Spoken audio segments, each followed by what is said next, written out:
Yes. Digigala. All right. Welcome everyone. This is episode 9 of Dorian Destinations. I am Franco. And I'm Shannon. And we are your friendly neighborhood travel advisors. And today we're busting common travel myths, sipping on luscious Syrah, counting down the top Latin American restaurants in the world. But Latin America is not like, like away from the world. No, it's in the world, but you're making it seem. I don't think I had enough coffee today. And the health benefits of travel adventure. Of travel adventure, yes, in our Dorian Expedition segment. So I'm excited. This is a good one. Yeah, let's get our passports, our vino, and let's get started. Oh man, I like that. Your whole metaphor is just busting today. I'm not doing well today. I'm not gonna lie. Okay, so here we go. Segment 1. Okay, these are the truths and myths. These are general truths and myths of travel. Okay, and I think we touched upon several of these, but it's good to kind of rehash to our fan base, which, by the way, we have 57 subscribers. Stop it. Are you serious? Yeah, they're growing. Holy moly. Yeah. So wow. It's no longer just 2 people watching us or hearing us. But anyways, thank you everyone that supports. Please, if you're new, subscribe and come into this journey with us. Myth number 1, babe. Go for it. Airport is the best place to convert your currency. No, that is not the best place. So what do you suggest? So if you call your bank, just so you know, you can actually order the currency of where you're going. So that's an option. From your local bank. From your local bank.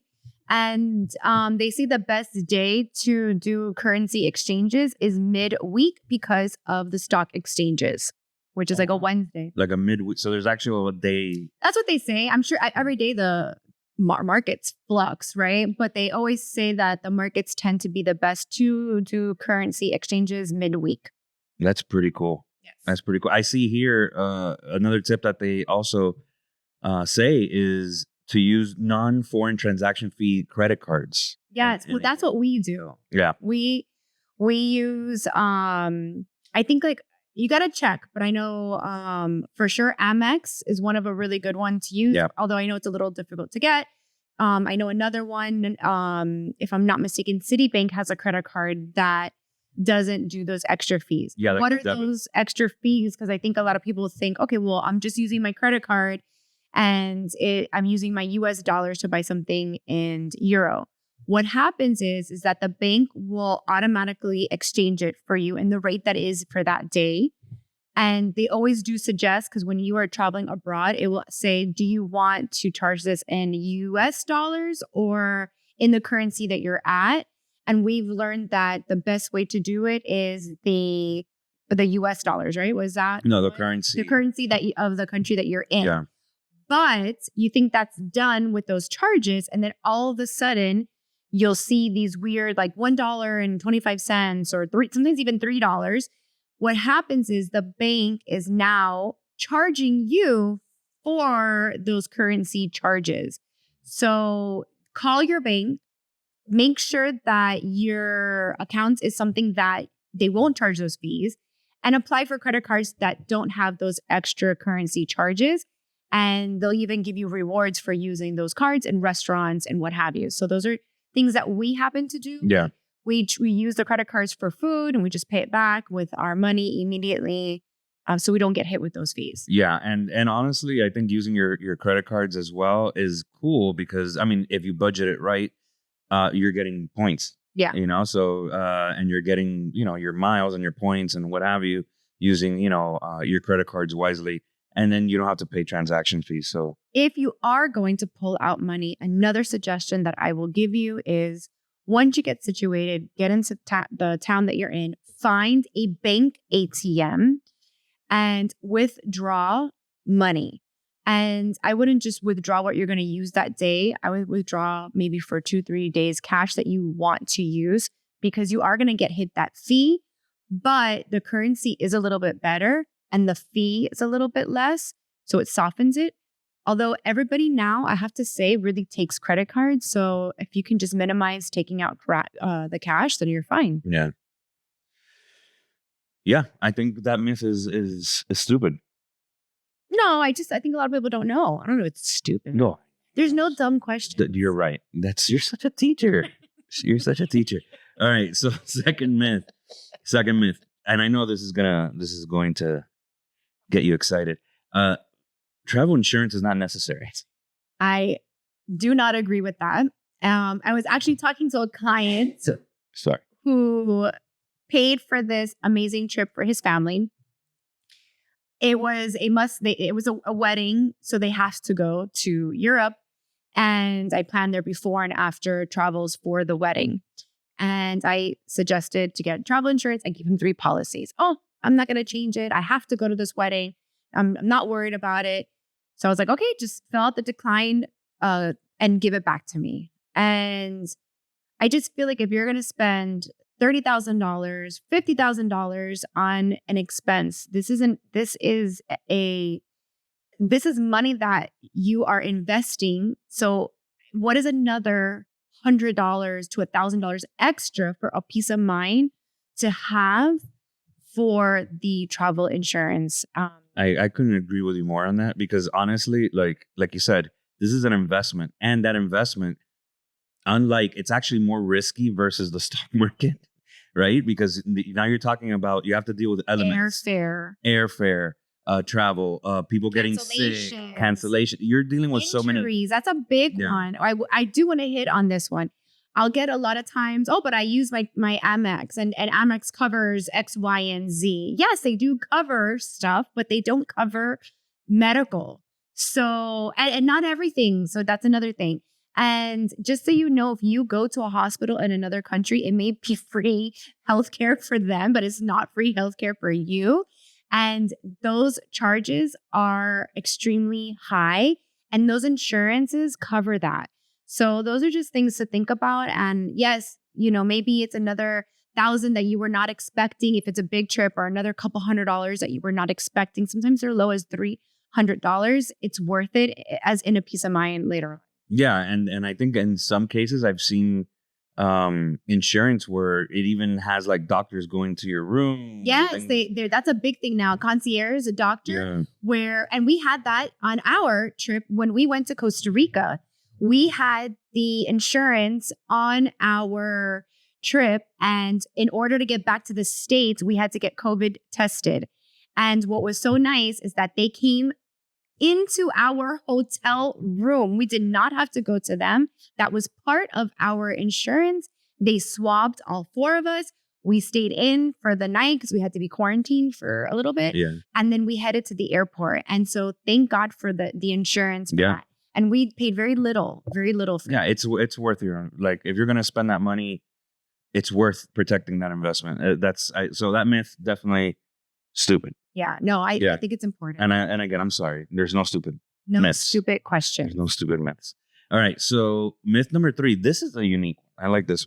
All right. See? Guidebooks know best. Guidebooks. I think that's very old school, retro. So I'm a nerd. I like guidebooks. But I also started traveling before the internet. So yes, guidebooks were amazing. And now with everything changing so fast, like restaurants, pop-up restaurants, all of those things, no, I don't think that they are needed anymore. So I think they're done. I agree. Man, these myths are just off today, huh? Jeez. There's not one that we agree with.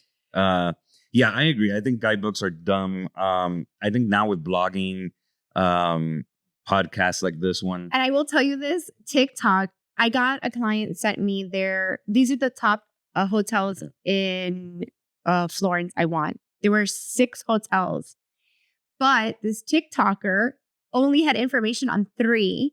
So the other 3 were the same hotels, just reverse. So instead of the Gemma Hotel, it was the Gemma Hotel or Hotel Gemma. So they were this TikTok tween probably got some information and just rearranged the hotel's name. So it looks like there's 6 hotels when in reality there was only 3. So please don't get your information on TikTok. No, get it from Dorian Destination. Yes. It's a good reference, but it's not the best information. Yeah, it's just the TikTokers are fantastic. Some of them, but some of them are just like a lot of information out there. You got to really do your research and do it well. and get good sources. So the last myth that we have today, my loves, What is it? are you ready for this? Yeah. Booking years in advance, and we did speak about this. Booking years in advance is the only way to get a good deal. I don't think it's the only way to get a good deal because there are last minute deals, but you're going to get better deals booking further away than closer 100%. And I'm seeing that now, especially in Italy. It's a huge hotspot. Everybody wants to do these last minute things. Hotels are on a rise. If they would have booked that hotel 6 months ago, it would have been a fraction of the price. So I do agree. What's beautiful is that everything is like refundable. So book it and then just cancel it. It's Yeah, not, you have a it's not gonna couple of hurt days you. before. So, and once it's booked, what's great is that you start planning the trip because you made it into reality. Yeah, that's true. Like you kind of Dream it, make it. you put it on there. in the It's a vision in the board. universe. It's a vision board on your credit card statement. No, if it's reserved, sometimes they don't let you pay. It's just not, you don't even you pay later. It's just reserved. Okay, well that's it. That's the truth and myths. Segment 1 was pretty painless. Cheers. All right. I like this truth and myth segment. I like these bonus facts. Are you gonna? Yeah, I skip mean, that? I figure you are the expert Okay, so let me. and I'm the personality. So I figured you could you see that's how we toss, and Great. So yeah, that's a look of So- death. people Why don't you get to the facts before I get killed? It'll be nice today because I'm only on my first glass of wine. Yeah. So I like this currency apps, Revolt or Wise. I am not familiar with Revolt. I am aware of Wise, so they offer better exchange rates. So that's also really good. Travel insurance now covers COVID, which look at that. I didn't even know that this was one of the bonus facts, and I mentioned that. Local city apps provide better updates than guidebooks, 100%. 100%. There's even one for Miami, guys. Indigo, like a lot of these apps are amazing because they're letting you know what is available to your fingertips in each city, and those are easy to find. And then airfare flash sales happen most often Tuesdays and Wednesdays. That is true. It is cheaper to book midweek. On the weekends, it's a little bit higher. And you can get last minute airfares, but usually I tell everybody, book your airfares early, get them. And a lot of them are not refundable as you pay the higher ticket, but at least you have your airfare locked in and then you have to go. You see, it's a vision board on your credit card. Well, there you go. There you have it, ladies and gentlemen. Segment 1, myths and truths about travel, episode 9. If you like what you hear, if you want to hear something different, or you have a myth of your own, please subscribe, follow, comment, send us messages, and we will definitely respond and actually bring it into the show if it makes sense. So on to segment 2. It makes sense. It does make sense. Segment 2, it's wine of the week. Ching ching. Ching. I like Syrah, so Yeah. I'm happy. Syrah. So wine of the week is Cordent Prescale Vineyard, Syrah. It's a 2021. You know me and pronunciations. It's really nice. It's very nice. Very nice. Here's the maybe I'll zoom in. The bottle. It's very cute, very sophisticated bottle. It is located in Santa Barbara County, which I know you've been. I've been to the vineyards there. One of my favorite vineyards. I like it better than Napa. Yeah. Said it. There you go. Well, I we're gonna said get it. there. We're gonna get there. It is between Paso Robles and Santa Barbara, so it's not really technically in Santa Barbara, but it's in between. It is known for the East-West Valley orientation, so it has the orientation of the East and West, the Valley, and the Pacific breeze passes by, so it kind of helps with The growth of the growth grape. of the grape, and it's great. That type of breeze is great for Syrah, Pinot Noir, and Chardonnay. Good to know. I didn't know that. Yeah, well, that's why I'm here. Love That I is know why this I'm here. because you're like the I have better notes. better notes and you're really funny and I have the personality. you have the personality. I have a personality. Okay, so God, I'm gonna die after this episode. Yeah, so basically, it's a 2.5. So little travel tips about this vineyard and this area. Do I have? Yeah, you do. Yes. Yeah, you do. You want to hit a couple of those? Why don't you hit the first 3 and then I'll finish it off. Oh my God. Okay. Is this SMR? Just a little bit. It's definitely on camera. Okay. Travel tips. It is just 2.5 hours from Los Angeles, which I have driven to this region. It's really, really, really pretty. It is less touristy than Napa or Sonoma. Yes. Yes. We're actually one of the only people there. The weather was a little rainy, but let me tell you, the vineyards over there, the way the land is, it almost looks like Ireland. It was stunning. Winery bike tours. Oh my God, I love that. Yeah. Coastal hiking, picnic vineyards. Well, I like this one, the Guadalupe Nipomo. What is it? Nipomo Dunes. Oh, It's the largest coastal dune system in California. we should do this trip. 100%. Maybe we should do this for my birthday. Wow. That's a vision board on my credit card, ladies and gentlemen. Small Beach and Monarch Butterfly Grove. Cute. And then historic Santa Maria Inn. Well, yeah, that's where JFK and Marilyn Monroe used to frequent. Nice. Yeah, so they had a little Santa Maria Inn, which our daughters hate inns. Little bougie girls that we've raising here. But anyways, I do have one note that you don't have, because you know how I do this. The vineyard is Presqu'île Vineyard, right? And that name means almost an island in French. Almost an island? Yeah. I don't know how you almost an island, but maybe there's like water around it 75%. Isn't that a peninsula? Oh. Maybe, right? But maybe that's... Isn't a peninsula almost an island? Right? Yeah, I don't know. I'm just saying. Well, I mean, that's it. That's pretty much what we have. I think it's great with like a steak, roasted mushrooms, that sort of vibe. This wine's very good. It's probably one of the best ones we've had. Yeah, I think so. So please, Cordant, Coastview Vineyard. It's amazing. And here's the bottle. Please make sure I will tag them in social media. And please go get yourself a bottle, ladies and gentlemen. Fantastic. All right, let's go.